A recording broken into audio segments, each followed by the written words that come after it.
Hey guys, I'm Anna, and today I'm going to show you how to fix Booking.com mobile app not working.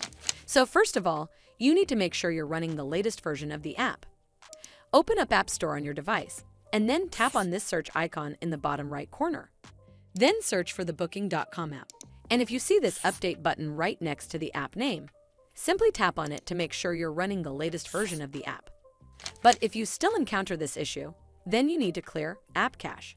Go to your device settings and then scroll all the way down to General and tap on it. Then tap on iPhone Storage. From here, search for the Booking.com app and then tap on it. Once you're on this screen, you need to tap on Offload App. Tap again to confirm. It'll take a bit for processing, and then a reinstall button will show up. Simply tap on it to reinstall the app.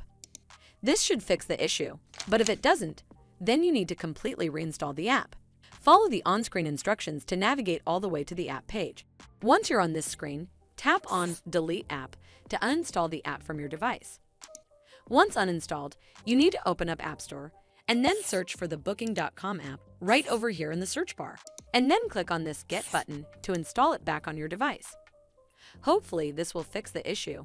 And if it did, then make sure you give this video a super thanks by clicking on this heart icon to help support the channel, and don't forget to hit that subscribe button. We'll see you in the next one.